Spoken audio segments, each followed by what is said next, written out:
Welcome to At Least You Heard It Here, with your host, former federal prosecutor, Alyse Adamson. Take it away, Alyse.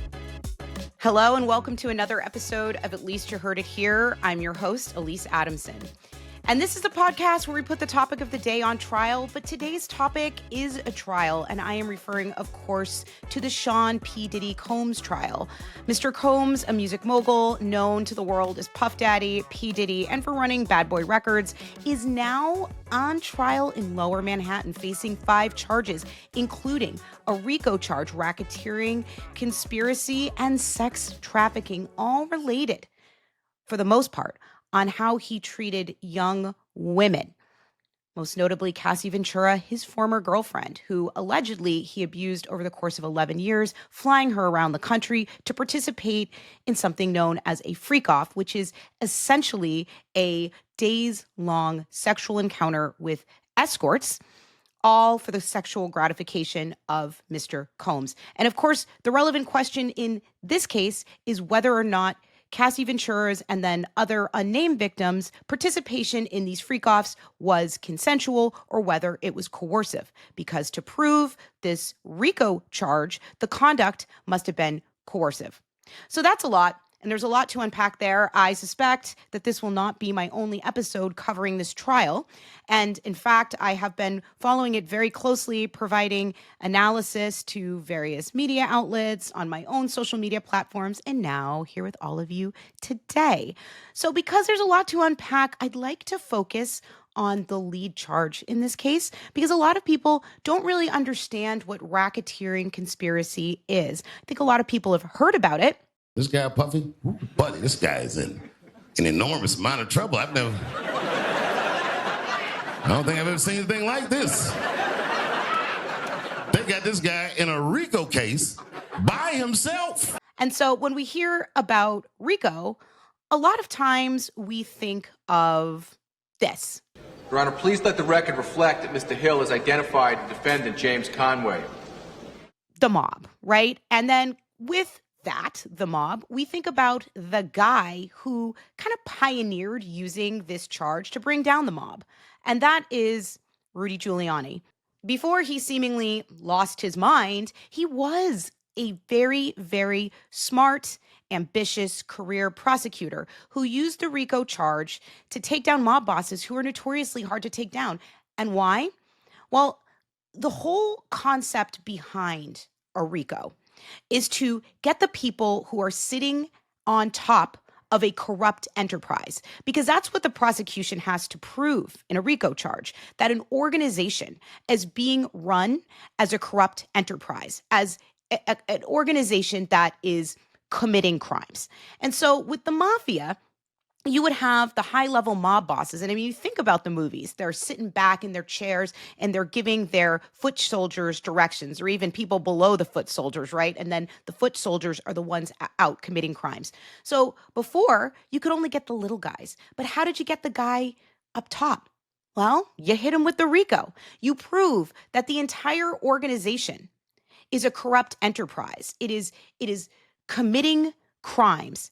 And then it's being committing crimes at the direction of these people at the top. So by charging a RICO and by proving that there is a conspiracy to commit various crimes, you can then charge all the people in the RICO, including those people at the tippy top. We have to call it rolling them up. And a lot of times you'd start with those low-level guys, threaten to put charges on them. They would go ahead and want to talk, give them immunity, give them a deal, and you'd keep making your way up to the tippy top. And that's how we think of the RICO. We might just get here with the RICO. I'm a big fan of hip hop. Don't know if you are, so we're going to go on a little hip hop tangent. When I hear that, I now understand, not like I didn't understand before, but it just like affirms to me what Kendrick Lamar was going after Drake for in their rap battle last year. I mean, for a recap, Kendrick won that rap battle. I mean, and the cream on the cherry on top was his Super Bowl performance, dragging Drake in front of millions of people. But he was accusing Drake of acting tough and misappropriating Black culture. And when I hear a song like RICO with Drake and Meek Mill, I mean, what was he rapping about? He's a upper middle class kid from a white Toronto suburb who was on a hit TV show as a teenager. It really does not make any sense. And I bet you anything that right now Drake is sitting back and really glad that he was just cosplaying being some kind of mobster, because he is not being hit with a RICO charge and P. Diddy is. So I think maybe there is some benefit to just rapping about being about that life and not actually being about that life, because the worst thing Drake got was like humiliation. But now I think he has like another #1 single in the country. Nokia. I don't like it, but apparently a lot of people do. He made another bop. And P. Diddy is fighting for his life, because if he's convicted, I think he faces a minimum of like 15 years, but maximum of life in prison. So this is some pretty serious stuff. And I don't think in the hip hop community there was ever a question as to whether or not Sean Combs was violent or whether or not he was doing things that were potentially illegal. Again, as a hip hop fan, I've followed Combs's career since the 90s when I was a kid. And remember, he was on trial before in 2001 for weapons charges. So this is not his first brush with the law, but this is an interesting way to bring a case against him. And why? Let's go back to the RICO. Well, we just talked about needing a corrupt enterprise. So that means that Combs has to have been running Bad Boy and his other entities as corrupt enterprises, but he couldn't do it alone, right? Like a conspiracy by legal definition requires more than one person. And I think Dave Chappelle kind of put it perfectly. They got this guy in a RICO case by himself. It seems to the outsider that he's not wrong, because all of the focus so far, and again, we're recording this pretty early on in the trial, is what Combs did to Cassie Ventura and other women, if he coerced these women into a freak off. But that's not enough. I mean, what Combs did with respect to Cassie and beating her and some of the things that the jury has already seen in evidence is criminal. But they're crimes that he can no longer be charged for because the statute of limitations have run, and the statute of limitations is just the amount of time prosecutors have to bring a case. They've already run. So the defense is smart, and their entire defense is like, yeah, we committed those crimes, knowing they could concede that because he can't be prosecuted, but we didn't actually commit a RICO. So to prove this RICO, they have to prove that not just Combs, but other people were involved in committing these crimes for the object of his sexual gratification, these freak-ups. You have to have an object of a conspiracy. And how are prosecutors going to do that? It can't just be Combs. And we've already heard testimony that employees came into the room for these freak-offs and put all sorts of things in there, like Astroglide and a ton of baby oil. Now, when I was a prosecutor, we would always tell the jury, you don't check your common sense at the door. You got to think about these things in a common sense way. Why would you be stocking like bottles and bottles of baby oil and Astroglide? They said they also cleaned up the hotel room. There was blood and other bodily fluids in it. And I'm just going to say that the testimony here is disgusting and explicit, which is why I think it's getting a lot of attention, both that and because Combs is obviously a celebrity. And I also remind people that this is a case about horrific abuse, and we have to remember that. But like, people are interested in the details. It's really gross and it's really weird. But is that enough to prove that they were committing a crime? The defense is arguing no. It just proves that he was kind of a freak. He was into kink, and so was Cassie.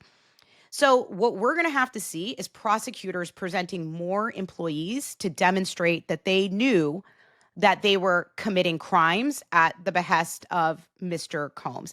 And I'm going to tell you right now, I think that the prosecution is going to be able to do that. And that is because this case is being brought to you by the Southern District of New York. And as a former federal prosecutor, I worked in the United States Attorney's Office in the District of Columbia.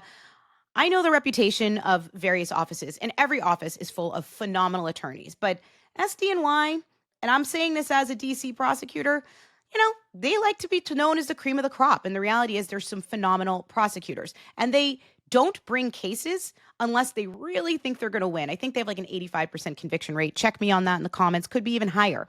Okay. So if they didn't have employees that could demonstrate that they were somehow involved in this conspiracy and knew that they were helping commit crimes, and mind you, they're also underlying crimes. They're saying like bribery and arson. Want to hear more about that? They wouldn't have brought the case. And this is supposed to be an 8-week-long trial. And at this recording, they've only been in trial for like a week. So there is going to be a lot more testimony. And the use of the RICO against like a celebrity, a music celebrity, is not novel. They also brought a RICO charge against R. Kelly. We can do an entire episode on that. But some people are saying this is an overreach, and it's a topic for another day. But when you have somebody of Combs' stature who has pretty much unlimited means, extreme influence, it's hard to get them on the lower charges. They're not out there committing the low level offenses. And even here, his conduct toward Cassie, we heard Cassie explain why she didn't come forward earlier. She was afraid of him.